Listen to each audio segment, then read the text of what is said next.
नमस्कार, good morning. मेरा नाम है बिलाल और मैं आप सभी का स्वागत करता हूं हमारी आज की इस बेहतरीन सी क्लास में। सुबह के बज गए हैं 7 और सुबह के 7 बजे हम लोग अपनी आज की इस क्लास को आप सभी के सामने प्रस्तुत करने के लिए पूरे तौर पर तैयार हैं। हमारे वो बच्चे जो एनडीए के एस्पिरेंट्स हैं या फिर जो बच्चे आर्मी या फिर नेवी में जाना चाहते हैं, उन सभी के लिए हमारी ये क्लास बहुत ज़्यादा फायदेमंद होने वाली है। सुबह के 7 बजे हमारी आपसे होती है मुलाकात और उसके अंदर हम लोग करंट अफेयर्स के क्वेश्चंस को आप सभी के साथ डिस्कस करते हैं। हमारी आज की इस क्लास में आप सभी के साथ हम लोग कुछ बेहतरीन से क्वेश्चंस को रखेंगे और ये वो क्वेश्चंस हैं, ये वो कुछ सवाल हैं जो आपके पेपर में आने की बहुत ज्यादा संभावना रखते हैं। अब आप चाहे अग्निपथ स्कीम के तहत भारत की सेना में जाने की कोशिश कर रहे हो या फिर किसी और माध्यम के जरिए, आप देखते हैं कि करंट अफेयर्स के जो क्वेश्चंस होते हैं इनकी वेटेज आपके पेपर में बहुत ज्यादा होती है। चलिए दोस्तों, आप सभी के साथ शुरुआत करते हैं हमारे सामान्य अध्ययन यानी कि जनरल स्टडीज के संदर्भ में, और यहां पर हम लोग करंट अफेयर्स से रिलेटेड क्वेश्चंस को आप सभी के साथ एक एक कर डिस्कस करते रहेंगे। तो बहुत अच्छे क्वेश्चंस होने वाले हैं और उसके हिसाब से ही बहुत ही अच्छे आंसर्स भी हम लोग आपके सामने रखेंगे। बड़ा मजा आने वाला है दोस्तों, हर एक चीज को आप लोग बहुत अच्छे तरीके से समझेंगे। क्या पढ़ने वाले हैं ये तो डिस्कस करें हमारी आज की इस क्लास में, या फिर आप लोग कहें कि हमारी रोजाना की ही क्लास में हम लोग आप सभी के साथ सुबह 7 बजे करंट अफेयर्स पढ़ते हैं। वो ऐसी घटनाएं या फिर कुछ ऐसे लोगों की नियुक्ति जिससे आपका और हमारा और हमारे प्यारा भारत का प्रभावित होना संभव है, उनसे रिलेटेड क्वेश्चंस को हम लोग देखते हैं। शुरुआत करते हैं। आपको बताएं कि हमारे ये सवाल हिंदी और इंग्लिश दोनों माध्यम में रखे जाएंगे, तो जो बच्चे इंग्लिश मीडियम के हैं और जो बच्चे हिंदी माध्यम के हैं उन सभी के लिए हमारी ये क्लास बहुत ज़्यादा फायदेमंद होने वाली है। आप लोग क्या कर सकते हैं, आप लोग हमारी इस क्लास के लिंक को अपने दोस्तों के साथ और उसी के साथ साथ अपने मित्रों के साथ शेयर कर सकते हैं। और हम उम्मीद करते हैं कि जो बच्चे हमारी यूट्यूब पर और उसी के साथ साथ हमारी ऐप पर मौजूद हैं उन सभी के लिए ये क्लास बहुत ज़्यादा फायदेमंद होने वाली है। चलिए साथियों, बढ़ाते हैं आप सभी के साथ आगे की कहानी और डिस्कस करते हैं आज की क्लास के कुछ बेहतरीन से सवाल। अभी देखिए, आप देखते हैं कि आबू धाबी में आप क्या देखते हैं बच्चों, हाल ही में रिसेंटली में आप क्या देखते हैं कि आबू धाबी है ना, दुबई के अंदर आपको दिखता है ना, आबू धाबी शहर में क्या हुआ, आप देखते हैं कि अंतरराष्ट्रीय भारतीय फिल्म अकेडमी पुरस्कारों को पुरस्कार दिए गए, जिसे हम लोग क्या कहते हैं बच्चों, international film Indian film academy award क्या कहा जाता है इसे। भारत के अंदर आप देखते हैं कि international Indian film academy award हाल फिलहाल में आप देखते हैं कि दिया गया है आबू धाबी के अंदर। आपसे पूछा जा रहा है कि बेस्ट एक्टर का रोल बेस्ट एक्टर का जो अवार्ड है वो किसने जीता है। तो हाल ही में आप देखते हैं कि आबू धाबी में आयोजित हुआ अंतर्राष्ट्रीय भारतीय फिल्म अकेडमी पुरस्कार में सबसे बेहतरीन जो आपका मेल एक्टर है, सर्वश्रेष्ठ पुरुष अभिनेता है, वो किसको चुना गया है।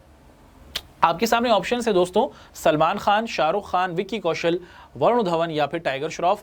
ये 5 ऑप्शंस आपके सामने रखे गए हैं। आपको जल्दी से सही ऑप्शन को बताना है कि आपके हिसाब से साल 2022 का international Indian film academy award male जो अवार्ड है वो किसको मिला है।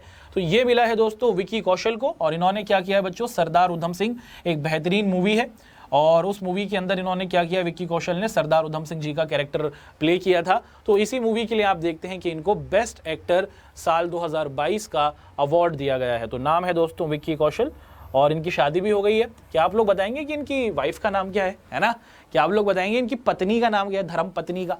ठीक है, आगे बढ़ते हैं दोस्तों। अगला सवाल आप सभी के सामने रखा गया है और सवाल कुछ इस तरीके से है कि निम्नलिखित में से कौन से राज्य के खिलाड़ियों को राजीव गांधी खेल रत्न पुरस्कार देने के लिए तैयार किया जा रहा है ना। आप क्या देखते हैं कि हाल ही में एक राज्य है, एक स्टेट है भारत की, वो क्या कह रही है कि भैया हमारे राज्य के जितने भी खिलाड़ी हैं ना, हम अपने राज्य के जो खिलाड़ी हैं उनको एक अवार्ड देंगे और इस अवार्ड का नाम दिया गया है दोस्तों क्या, राजीव गांधी खेल रत्न पुरस्कार। आपसे पूछा जा रहा है कि वो कौन सा राज्य है जो अपने राज्य से आने वाले जो खिलाड़ी हैं जो खेल में अच्छा प्रदर्शन करेंगे उनको इस अवार्ड से सम्मानित करेगा, जिसको कहा जा रहा है राजीव गांधी खेल रत्न पुरस्कार, राजीव गांधी खेल रत्न अवार्ड। तो ये जो है आप देखते हैं कि राजस्थान आपको दिखता है बच्चों, भारत का जो राजस्थान राज्य है जहां पर आपको कांग्रेस की सरकार दिखती है, कांग्रेस पार्टी दिखती है, और ये राजस्थान के मुख्यमंत्री अशोक गहलोत, इन्होंने ये अनाउंस किया है कि ये क्या करेंगे, अपने राज्य के अंदर जो आने वाले बेहतरीन खिलाड़ी हैं उनको राजीव गांधी खेल रत्न पुरस्कार से सम्मानित करेंगे। भारत का जो सबसे बेहतरीन खेल का पुरस्कार होता था जिसे हम लोग राजीव गांधी पुरस्कार कहा करते थे, अब उसका नाम मेजर ध्यानचंद कर दिया गया, जैसे आपको पता होगा। आगे बढ़ते हैं। अगला सवाल है कि नवीनतम ब्लूमबर्ग बिलियनियर्स इंडेक्स के अनुसार एशिया में सबसे अमीर कौन है। आपसे पूछा जा रहा है कि हाल फिलहाल में एक रिपोर्ट आई है और इस रिपोर्ट के अंदर आपसे ये पूछा जा रहा है कि ये रिपोर्ट प्रस्तुत की गई है ब्लूमबर्ग बिलियनियर्स इंडेक्स, है ना। तो ब्लूमबर्ग बिलियनियर इंडेक्स आया है, इंडेक्स का मतलब होता है सूची। इसमें एशिया के सबसे अमीर आदमी कौन है ये आपसे पूछा जा रहा है। According to the latest Bloomberg billionaires index, who is the richest person in Asia. आपके ऑप्शन है शोंग शान शान, मुकेश अंबानी, गौतम अडानी, झांग यांगिन या फिर मा हुटांगे। ये 5 आपके सामने ऑप्शन है दोस्तों, और आपको क्या करना है, इनमें से सही ऑप्शन को बताना है कि आपके हिसाब से वो कौन है जो अभी एशिया के सबसे ज्यादा अमीर आदमी है। तो वो है हमारे मुकेश अंबानी जी। ठीक है दोस्तों, आप देख पा रहे हैं मुकेश अंबानी जी को। आप देखते हैं कि ब्लूमबर्ग बिलियनियर्स इंडेक्स अवार्ड में ये बताया गया कि भैया ये आज अभी के समय में एशिया के सबसे अमीर आदमी हैं। रिलायंस इंडस्ट्रीज इनकी है और जियो भी आपको बताया कि इनका है, और इसके अलावा भी और अलग अलग फील्ड में इनकी बहुत सी कंपनियां हैं। और मुकेश अंबानी के पिताजी थे, आप सभी को बताया, धीरू भाई अंबानी, भारत के एक बहुत बड़े उद्यमी। अगला सवाल है, आप देखते हैं कि कियावर्स देश के संबंध में, कियावर्स डैश के संबंध में भारत का पहला मेटावर्स है। अब मेटावर्स क्या होता है, जरूर आपने देखा होगा, हम आपको बताना चाहेंगे। देखिए, एक प्रकार से आप देखते हैं कि एक मशीन है जो आपको अपनी आंखों पे लगानी होती है और एक प्रकार की एक नई दुनिया में आप चले जाते हैं, है ना। इसी को हम लोग मेटावर्स के नाम से जानते हैं। एक हमारा यूनिवर्स है, इस यूनिवर्स के बाहर आप देखते हैं कि एक ऐसा यूनिवर्स बनाया गया है मनुष्य के द्वारा ही, काल्पनिक तौर पर। इसी को हम लोग मेटावर्स कह रहे हैं। अब आप देखते हैं कि हाल फिलहाल में एक संस्था है जिसका नाम है क्रियावर्स, और ये जो संस्था है क्रियावर्स, इसने इंडिया का सबसे पहला मेटावर्स बनाया है ना। तो ये मेटावर्स जो बना है इंडिया का सबसे पहला, है ना, ये किससे संबंधित है, ये किस चीज से संबंधित है, ये आपसे पूछा जा रहा है। फूड डिलीवरी से, शॉपिंग से, गेमिंग से, बैंकिंग से या फिर एजुकेशन से। आप देखते हैं कि एक प्रकार का एक अलग ही एक्सपीरियंस आपको देगा कि आप क्या करेंगे बच्चों, बैंकिंग को लेकर एक नई यूनिवर्स या फिर आप कह सकते हैं एक नए ब्रह्मांड में आपको पहुंचा देगा। तो क्रियावर्स ने इंडिया का सबसे पहला मेटावर्स लॉन्च किया है जो संबंधित है बैंकिंग से। किससे संबंधित है दोस्तों, ये बैंकिंग से संबंधित है। किससे संबंधित है, बैंकिंग से। ठीक है, इस तरीके से आपको मशीन लगानी होती है और उसके बाद फिर आप देख सकते हैं कि आप एक नए माहौल में पहुंचेंगे, वहां पर लोग होंगे जो आपकी हेल्प करेंगे। Sir may I help you, account खुलवाना है क्या। अगला सवाल देखते हैं दोस्तों। अगला सवाल है कि किस भुगतान बैंक ने अपने ऐप पर गोल्ड लोन देने के लिए मुथूट फाइनेंस के साथ साझेदारी की है। अब आप देखते हैं कि मुथूट फाइनेंस जो है, मुथूट कंपनी जो है वो गोल्ड लोन देती है। अब एक भारत के अंदर आप देखते हैं कि एक पेमेंट करने वाली आपका ऑप्शन है, पेमेंट करने वाली एक आपका क्या है, बैंक है। इसने ना मुथूट के साथ अपना क्या कर लिया है बच्चों, अपने आप को जोड़ लिया है कि अगर आपको गोल्ड की पेमेंट करनी है तो आप हमारे ही ऐप के जरिए कीजिए। तो मुथूट फाइनेंस के साथ गोल्ड को लोन देने के लिए या फिर गोल्ड से संबंधित पेमेंट के लिए कौन सी क्या है बच्चों, भुगतान बैंक ने क्या किया है, एक प्रकार से साझेदारी या फिर पार्टनरशिप की है, ये आपसे पूछा जा रहा है। आपके सामने ऑप्शन है पेटीएम, फिनो, जियो, इंडियन पोस्ट पेमेंट या फिर एयरटेल पेमेंट्स। क्या लगता है आपको, क्या इसका सही ऑप्शन है, तो देखते हैं। यहां पर इसका सही ऑप्शन है एयरटेल पेमेंट्स। क्या है दोस्तों, आप देख पा रहे हैं कि एयरटेल पेमेंट्स बैंक ने अपनी साझेदारी की है, पार्टनरशिप की है मुथूट फाइनेंस के साथ, और ये गोल्ड लोन लेने में क्या देंगे बच्चों, इसी ऐप का प्रयोग किया जाएगा। इसका सही आंसर है Airtel payments bank, Airtel payments bank. अगला सवाल, अभी आप देखते हैं कि जानवरों के लिए देश का पहला घरेलू कोविड-19 वैक्सीन एनोवैक्स किसने लॉन्च किया। अभी हाल फिलहाल में आप देखते हैं कि हमारे देश के अंदर ये जो कोविड-19 संबंधी बीमारी है, इसकी वैक्सीनेशन मनुष्यों को तो दी गई है।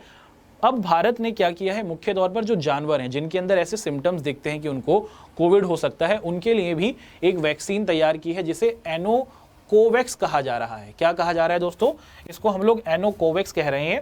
आपसे ये पूछा जा रहा है कि ये जो एनोकोवैक्स वाली हमारी वैक्सीन है, इसको लॉन्च किसके द्वारा किया गया है, तो इसको लॉन्च किया है नरेंद्र सिंह तोमर जी ने। क्या है दोस्तों, नरेंद्र सिंह तोमर जी ने।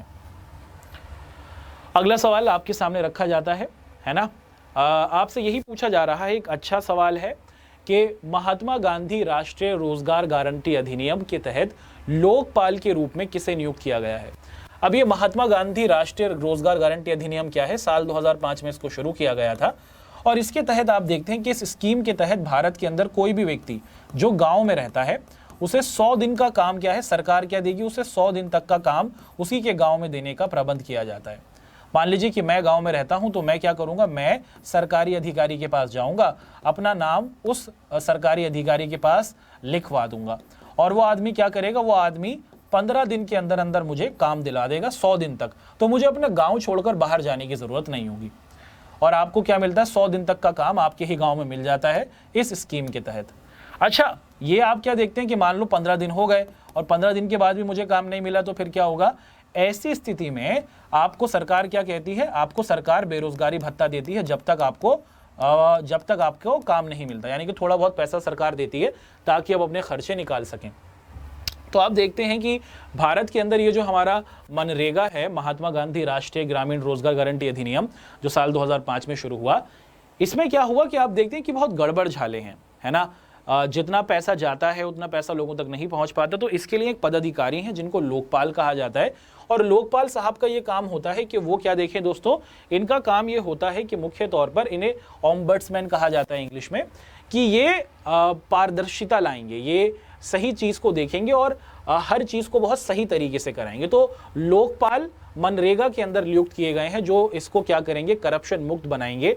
वो कौन है, वो आपसे पूछा जा रहा है। इनका नाम है NJ ओझा। क्या है दोस्तों, NAJ ओझा को क्या किया गया है, मनरेगा का लोकपाल नियुक्त किया गया है। एक अच्छा सवाल आपके लिए बनता है। अगला सवाल, किस राज्य ने यंत्र सेवा योजना शुरू की है और ट्रैक्टर और कंबाइंड हार्वेस्टर के वितरण को हरी झंडी दिखाई है? अभी आप देखते हैं कि एक स्टेट है ना, जिसने क्या किया है बच्चों, जिसने एक भारत की एक राज्य है जिस राज्य के अंदर क्या किया गया है, यांत्रा सेवा स्कीम शुरू की गई है। ये यांत्रा सेवा स्कीम किससे संबंधित है, किस राज्य से संबंधित है, यही आपसे पूछा जा रहा है। इसके तहत क्या किया जाएगा, जो ट्रैक्टर्स होंगे और कंबाइन हार्वेस्ट होगी, कि भैया सस्ती दरों पर ट्रैक्टर पहुंचा देना, और उसी के साथ साथ इस प्रकार से क्या करना बच्चों, खेती करना, जिससे आप क्या देखें कि एक ही खेत में बहुत सारी अलग अलग प्रकार की फसलें उगाई जा सकें। इसको ही लेकर यांत्रा सेवा स्कीम लॉन्च की गई है। सवाल यह है कि यांत्रा सेवा स्कीम, जो ट्रैक्टर, आधुनिक ट्रैक्टर मिल पाएंगे किसानों को और एक ही खेत में अलग अलग प्रकार की खेती कर पाएंगे, कौन से राज्य के द्वारा शुरू की गई है, ये आपसे पूछा जा रहा है। तो आप देख पा रहे हैं जगन मोहन रेड्डी, ये हैं हमारे बच्चों आंध्र प्रदेश राज्य के चीफ मिनिस्टर, है ना, आंध्र प्रदेश राज्य के चीफ मिनिस्टर, है ना। YSR कांग्रेस इनकी पार्टी का नाम है। जगमोहन रेड्डी, इनके द्वारा क्या किया गया है, इस स्कीम को शुरू किया गया है, यांत्रा सेवा स्कीम। अच्छा सवाल बनता है। अभी देखिए, जो भी मैप हम देखते हैं, हम लोग क्या देखते हैं बच्चों के, जब भी रात का समय होता है ऊपर आसमान में देखते हैं तो चांद दिखता है, और चांद की ना बहुत सारी फोटोज हमारे पास हैं, और हमें लगता है कि भैया जो फोटो हमने देखी है ना, ये सबसे बढ़िया, ये सबसे क्लियर है। लेकिन अभी अभी हाल फिलहाल में आप देखते हैं कि एक देश है जिसने क्या किया है बच्चों, चांद का सबसे बेहतरीन फोटो खींचा है। क्या किया है बच्चों, ज्योग्राफिकल मैप अगर आप देखेंगे, चांद का ऐसा चित्र देखा है जिसके अंदर आप क्या देख सकते हैं कि चांद की असली बनावट देख सकते हैं, और उसमें जो आप क्या देखते हैं काले धब्बे हैं, उनको भी आप यहां पर इसमें देख सकते हैं। तो आपसे पूछा जा रहा है कि which country recently released a new geographical map of moon, के ये जो आपका चांद है, इसका ज्योग्राफिकल मैप किस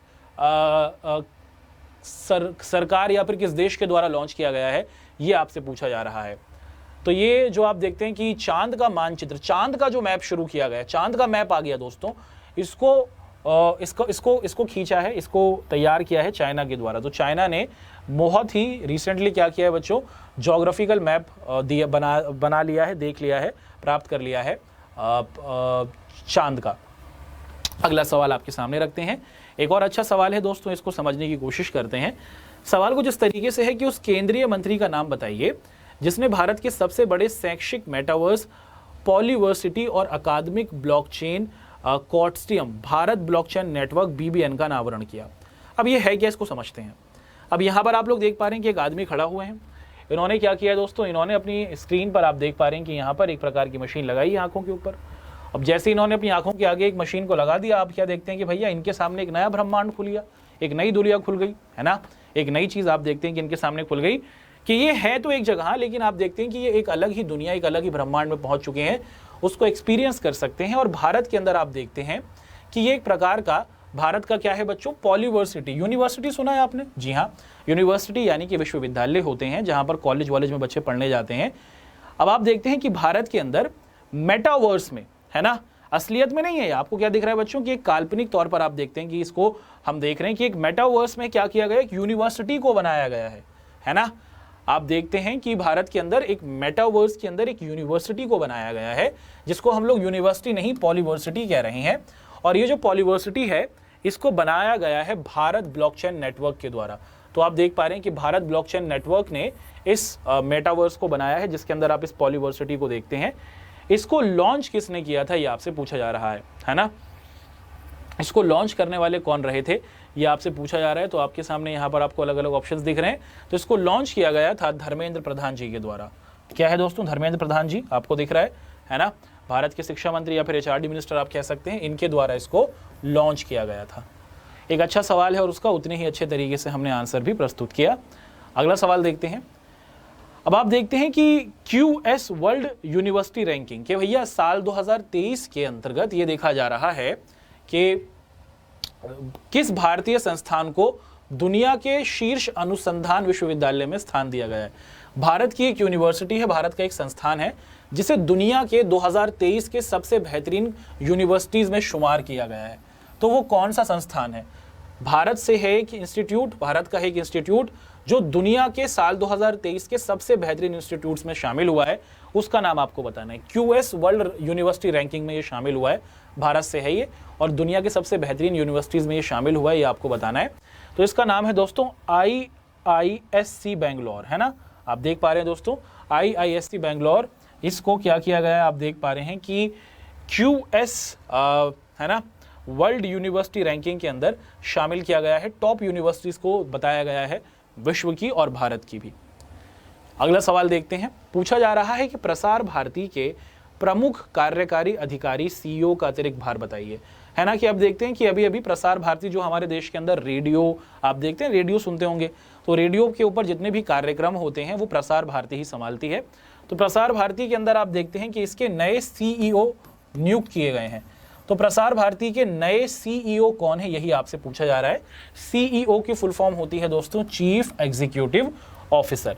तो प्रसार भारती के ये जो नए CEO लॉन्च किए गए हैं इनका नाम है मयंक कुमार अग्रवाल, है ना। मयंक कुमार अग्रवाल जी क्या है दोस्तों, आपको दिखता है कि आपकी जो प्रसार भारती है इसके नए CEO के तौर पर चूज किए गए हैं। प्रसार भारती भारत के अंदर जो हमारा रेडियो सिस्टम है, आकाशवाणी जिसे हम लोग कहते हैं, उस पर ध्यान रखती है और उसके ये CEO ही है, सबसे बड़े अधिकारी ये कहलाएंगे उसके, चीफ एग्जीक्यूटिव ऑफिसर। अगला सवाल, निम्नलिखित में से कौन औपचारिक रूप से ड्रोन के सार्वजनिक उपयोग को स्वीकार करने वाला देश का पहला राज्य बना?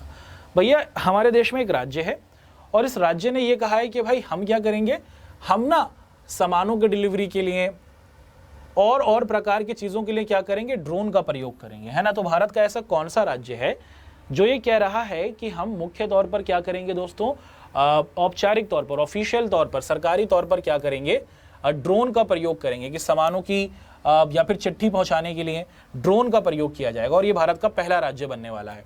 Which of the following has become the first state in India to formally acknowledge the public use of drone? कि सार्वजनिक तौर पर सरकारी जगहों पर या फिर आप देखते हैं कि पब्लिक प्लेसेस पर ड्रोन का प्रयोग किया जाएगा।